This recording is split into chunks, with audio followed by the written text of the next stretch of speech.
நந்தா, இப்போ இதுல இருக்கக்கூடிய விவரங்கள் என்ன? காயத்ரி, ஒட்டுமொத்த தமிழகத்தையும் உலுக்கிய ஒரு சம்பவம் வேங்கை வயல் விவகாரம். 2 ஆண்டுகளாக எதிர்க்கட்சிகள் தொடங்கி கூட்டணியில் இருக்கக்கூடிய கட்சிகள் வரை தொடர்ச்சியாக கேள்வி எழுப்பிய நிலையில் குற்றப்பத்திரிகை தாக்கல் செய்யப்பட்டிருப்பதாக தமிழ்நாடு அரசு தரப்பில் தெரிவிக்கப்பட்டிருக்கிறது. இந்த குற்றப்பத்திரிகையில் 3 பேர் மீது குற்றச்சாட்டுகள் முன்வைக்கப்பட்டிருக்கின்றன. அதில் சுதர்ஷன் பேசிய ஆடியோ பிரத்யேகமாக நியூஸ் 18 தமிழ்நாட்டுக்கு கிடைத்திருக்கிறது. சுதர்ஷன் தன்னுடைய தாயார் சுலோச்சனாவுடன் பேசியிருக்கிறார். அந்த ஆடியோவை முதல்ல நம்ம கேட்கலாம். என்ன விஷயங்கள் பேசப்பட்டிருக்கு அப்படின்றத பார்க்கலாம். என்னம்மா என்ன விசாரிக்கலையா? என்ன விசாரிக்கல, இருங்க கூப்பிடுறேன். போன் மேல போன் அடிச்சுட்டு இருக்காது, அப்புறம் போன பண்ணிட்டு. சரிம்மா, நான் இனிமேல அடிக்கலாமா? நீதான் அனுப்பி சொல்லணும். ஒத்துக்கவே கூடாது, ஒத்துக்கவே கூடாது. நீங்க அனுப்பிச்சு பேசணும். அட்டுச்சானும் ஒத்துக்கவே கூடாது. பயங்கரமா போன. சரி. இதேபோல குற்றம் சாட்டப்பட்டுள்ள சுதர்ஷன் தன்னுடைய அத்தை வள்ளிக்கண்ணு என்பவருடன் பேசியிருக்கக்கூடிய ஆடியோவும் நியூஸ் 18 தமிழ்நாட்டிற்கு பிரத்யேகமாக கிடைத்திருக்கிறது. அதனையும் தற்போது பார்க்கலாம். ஹலோ அத்தா, நல்லா இருக்கீங்களா? நல்லா இருக்கேன். அம்மா எல்லாம் சீரியலாம் நல்லா இருக்கா? எல்லாம் நல்லா இருக்காங்க அத்தா. என்னாச்சுப்பா பிரச்சனை? என்னாச்சு அதான் முரளி என்ன மேலதான் டவுட் போட்டு அவரை இது பண்ண பார்த்தா முந்தா நாள். அதான் அப்புறம் நேத்து தான் அப்புறம் நிறைய பேர் வந்தானே கொஞ்சம் விட்டுட்டாங்க ஃப்ரீயா. ஆனா கண்டுபிடிச்சிட்டாங்க, ஆனா சொல்ல மாட்டேங்கிறாங்க. ஆமா. சரி சரிப்பா. ஒன்னும் ரொம்ப கடுபிடி பண்ணல? இல்ல நேத்து அவளா ஒன்னும் பண்ணல. சரியா சரியா. வேலை எதுவும் பண்ணிவிட மாட்டாங்களே? இல்ல அது மாதிரிலாம் எதுவும் பண்ண மாட்டாங்க. அதான் அந்த அண்ணனும் பயந்துகிட்டு இருக்கிறாங்க. ஐயோ ஐயோ, சொல்லி சொல்லாம நல்லா இருந்திருக்கலாம் நீங்க. அதான் வேற சொல்லாம ஏதாவது கடுபிடி பண்ணுவாங்களே. சரிப்பா, சரி பாத்துக்க. சரிங்க. இந்த யாழ்கிட்ட கொடுக்குறா? கொடுங்க. சரிப்பா. என்னம்மா என்ன விசாரிக்கலையா? என்ன விசாரிக்கல, இருங்க கூப்பிடுறேன். போன் மேல போன் அடிச்சுட்டு இருக்காது, அப்புறம் போன பண்ணிட்டு. சரிம்மா, நான் இனிமேல அடிக்கலாமா? நீதான் அனுப்பி சொல்லணும். ஒத்துக்கவே கூடாது, ஒத்துக்கவே கூடாது. நீங்க அனுப்பிச்சு பேசணும். அட்டுச்சானும் ஒத்துக்கவே கூடாது. பயங்கரமா போன. சரி. ஹலோ அத்தா, நல்லா இருக்கீங்களா? நல்லா இருக்கேன். அம்மா எல்லாம் சீரியலாம் நல்லா இருக்கா? எல்லாம் நல்லா இருக்காங்க அத்தா. என்னாச்சுப்பா பிரச்சனை? என்னாச்சு அதான் முரளி என்ன மேலதான் டவுட் போட்டு அவரை இது பண்ண பார்த்தா முந்தா நாள். அதான் அப்புறம் நேத்து தான் அப்புறம் நிறைய பேர் வந்தானே கொஞ்சம் விட்டுட்டாங்க ஃப்ரீயா. ஆனா கண்டுபிடிச்சிட்டாங்க, ஆனா சொல்ல மாட்டேங்கிறாங்க. ஆமா. சரி சரிப்பா. ஒன்னும் ரொம்ப கடுபிடி பண்ணல? இல்ல நேத்து அவளா ஒன்னும் பண்ணல. சரியா சரியா. வேலை எதுவும் பண்ணிவிட மாட்டாங்களே? இல்ல அது மாதிரிலாம் எதுவும் பண்ண மாட்டாங்க. அதான் அந்த அண்ணனும் பயந்துகிட்டு இருக்கிறாங்க. ஐயோ ஐயோ, சொல்லி சொல்லாம நல்லா இருந்திருக்கலாம் நீங்க. அதான் வேற சொல்லாம ஏதாவது கடுபிடி பண்ணுவாங்களே. சரிப்பா, சரி பாத்துக்க. சரிங்க. இந்த யாழ்கிட்ட கொடுக்குறா? கொடுங்க. சரி. ஒட்டுமொத்த தமிழகத்தையும் உலுக்கிய மிகப்பெரிய பிரச்சனை வேங்கை வயல் விவகாரத்தில் பிரத்யேகமான உரையாடல்கள் நமக்கு கிடைத்திருக்கிறது. குற்றம் சாட்டப்பட்டிருக்கக்கூடியவர்கள் தன்னுடைய உறவினர்களோடு பேசக்கூடிய அந்த உரையாடல்கள் கிடைத்திருக்கிறது. இந்த ஆடியோ தான் இந்த வழக்கினுடைய மிக முக்கியமான அம்சமாகவும் பார்க்கப்படுகிறது. தொடர்ச்சியாக சிபிஐ விசாரணை கோரி அரசியல் கட்சிகள் அழுத்தம் தரக்கூடிய நிலையில் தற்போது முக்கியமான ஒரு ஆடியோ நியூஸ் 18 தமிழ்நாடு தொலைக்காட்சிக்கு கிடைத்திருக்கிறது. குற்றப்பத்திரிகையில் குறிப்பிடப்பட்டுள்ள 3 பேரில் சுதர்ஷன் தன்னுடைய அம்மா அதே போல அவருடைய அத்தையுடன் உரையாடக்கூடிய ஆடியோவை நாம் கேட்டிருந்தோம். தொடர்ச்சியாக இது தொடர்பான கருத்துக்களை பகிர்ந்து கொள்வதற்காக ஓய்வு பெற்ற காவல்துறை அதிகாரி சித்தன் இணைக்கிறார். அவரோடு பேசலாம். சார் வணக்கம். வணக்கம். மிக முக்கியமான ஒரு பிரதான ஒரு வழக்கு, 2 வருடங்களாக விடை கிடைக்காதா அப்படின்னு எல்லோருமே எதிர்பார்த்துட்டு இருந்த ஒரு வழக்குல நீதிமன்றத்தில் இந்த மாதம் 20ஆம் தேதி குற்றப்பத்திரிகை தாக்கல் செய்திருக்கிறோம். 3 பேர் மீது எங்களுக்கு சந்தேகம் இருக்கிறது குற்றப்பத்திரிகையில சொல்லியிருக்கிறாங்க. அது தொடர்பான ஆதாரமாக இருக்கக்கூடிய ஒரு ஆடியோவும் நமக்கு கிடைச்சிருக்கு. இந்த ஆடியோ நீங்க கேட்டிருப்பீங்க. இந்த வழக்கினுடைய விசாரணை அடுத்தடுத்து எந்த திசையை நோக்கி நகர வாய்ப்பு இருக்கிறது? தொடரலாம். இல்ல, இந்த வழக்கு schedule caste schedule tribe prevention of atrocities act 1989 அந்த ஆக்ட்ல பதிவு செஞ்ச ஒரு வழக்கு. இது இந்த வேங்கவயல் வழக்கு அப்படிங்கிறது தமிழ்நாடு அரசாங்கத்துக்கும் தமிழ்நாடு காவல்துறைக்கும் ரொம்ப மிகப்பெரிய ஒரு என்ன ஒரு பின்னடைவை ஏற்படுத்தி ஒரு ஒரு ரொம்ப சென்சிட்டிவான ஒரு வழக்கா இருந்தது. இன்னும் கண்டுபிடிக்கலையே அப்படின்னு சொல்லி அரசாங்கத்துக்கும் சரி போலீஸுக்கும் சரி மிகப்பெரிய ஒரு பிரஷர் எப்ப பார்த்தாலும் அந்த மாதிரி ஒரு இருந்தது, சீக்கிரமா கண்டுபிடிக்கணுமே அப்படின்னு சொல்லி.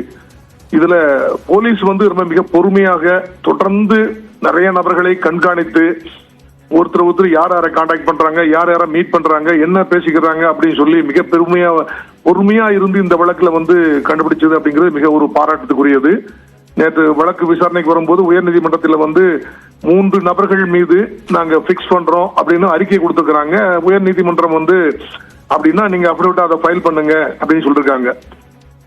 இப்ப நீங்க உங்களுக்கு பிரத்யேகமாக கிடைச்சிருக்கு அப்படின்னு சொல்லி நீங்க ஒரு அதுல அக்யூஸ்ட் A1 சுதர்சன் வந்து அவங்க அம்மாட்டையும் அத்தையிட்டையும் பேசின ஒரு ஆடியோவை இப்ப நீங்க பப்ளிக்கு லீக் பண்ணிருக்கீங்க. இந்த ஆடியோ உங்களுக்கு எப்படி கிடைச்சதுன்னு தெரியல. நீங்க உங்கள்கிட்ட கிடைச்சிருந்ததுன்னா இது ஒரு மிகப்பெரிய ஒரு ஆதாரம். இத வந்து நீங்க உடனடியாக அந்த போலீஸ் அந்த டீமுக்கு நீங்க ஒப்படைக்கணும் அப்படிங்கிறது தான் உங்களுடைய கடப்பாடு. அப்படி நீங்க செய்வீங்கன்னு நான் உடனே நம்புறேன். நான் இருந்தா கூட இதுல நீங்க ஒரு புலன் விசாரணை மீடியா அப்படிங்கிற முறையில நீங்க இப்ப லீக் பண்ணீங்கன்னா அதனால ஒரு பெரிய ஒரு தப்பு ஒண்ணு கிடையாது. ஆனால் இந்த ஆதாரத்தை உடனடியாக நீங்க போலீஸ்ல ஒப்படைக்கணும், நம்பர் 1. நம்பர் 2 வந்து சுதர்சன் அவங்க அம்மாட்டையோ அத்தையிட்டையோ பேசுனது வந்து ஒரு கன்ஃபஷன் ஸ்டேட்மெண்டா முழுவதும் ஏற்றுக்கொள்ள முடியாது. ஏன்னா 3 அக்யூஸ் இருக்காங்க, ஒரு அக்யூஸ் பேசுனது கிடைச்சிருக்கு.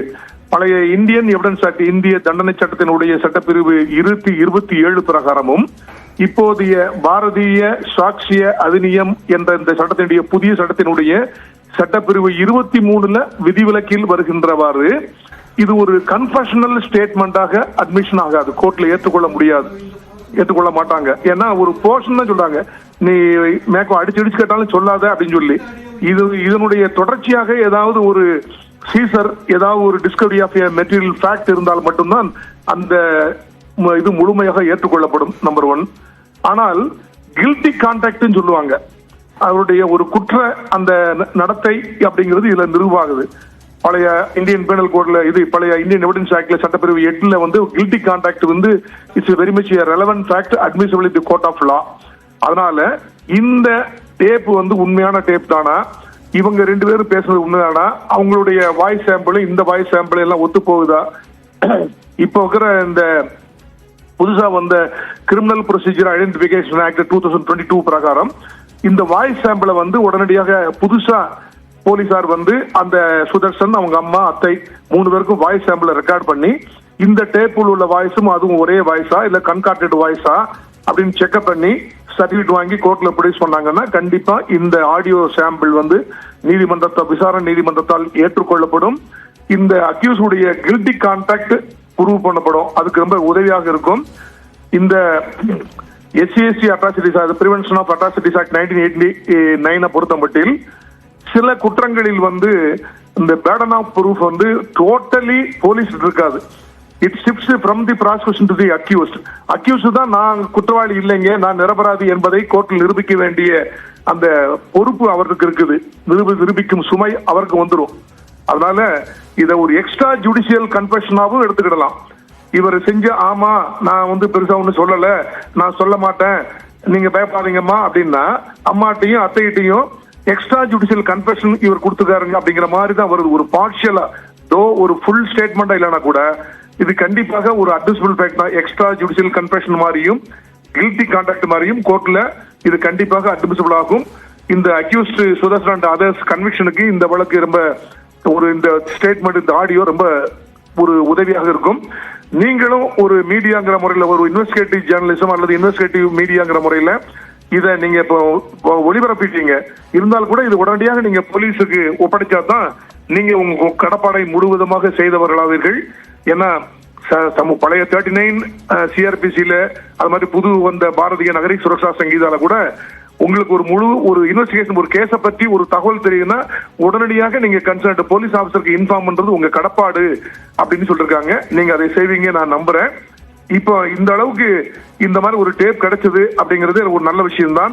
இதுல ஒரு நல்ல ஒரு முன்னேற்றம் தான். கண்டிப்பாக இந்த வழக்கு உயர்நீதிமன்றத்தினுடைய பார்வைக்கு வந்துருச்சு.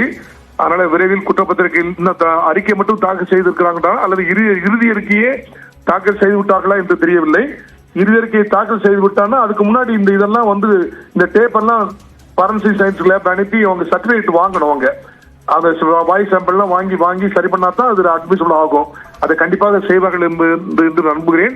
இது ஒரு நல்ல முன்னேற்றம் தான்.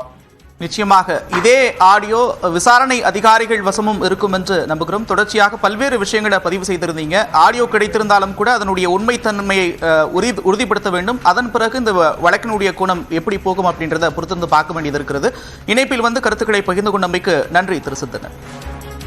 தொடர்ச்சியாக வேங்கை வயல் விவகாரம், ஒட்டுமொத்த தமிழகத்தை உலுக்கிய வேங்கை வயல் விவகாரத்தில் மையப்புள்ளியாக ஒரு ஆடியோ கிடைத்திருக்கிறது. நியூஸ் 18 தமிழ்நாட்டிற்கு குற்றம் சாட்டப்பட்டிருக்கக்கூடிய சுதர்சன் தன்னுடைய தாய் மற்றும் அத்தை இருவரிடம் பேசியிருக்கக்கூடிய ஆடியோ கிடைத்திருக்கிறது. அதனை மறுபடியும் ஒரு முறை பார்க்கலாம்.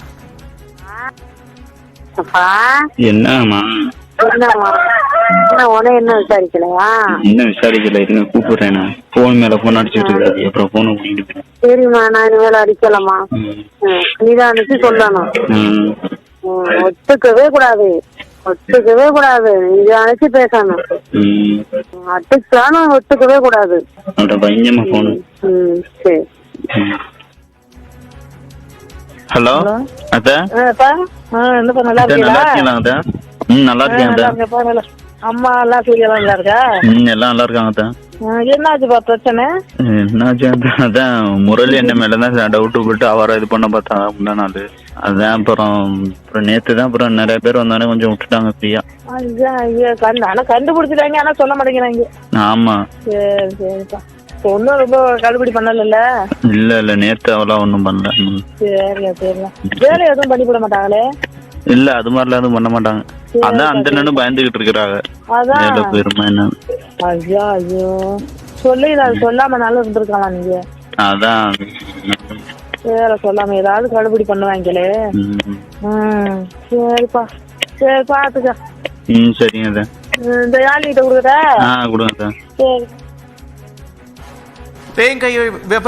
வேங்கை வயல் விவகாரத்தில் திருப்புமுனையாக அமைந்திருக்கக்கூடிய பிரத்யேக ஆடியோ நாம இப்ப கேட்டிருப்போம். தொடர்ச்சியாக இந்த வழக்கு எந்த கோணத்தை நோக்கி நகர இருக்கிறது என்பதை பொறுத்திருந்து பார்க்க வேண்டியது இருக்கிறது. காயத்ரி, நீ உங்களிடம். நன்றி நந்தா. வழக்கின் விசாரணையும் ஒத்திவைக்கப்பட்டு இருக்கிறது. அதற்கு முன்பாக என்னென்ன நடவடிக்கை எடுக்கப்படும் என்று நாம் பொறுத்திருந்து பார்க்கலாம்.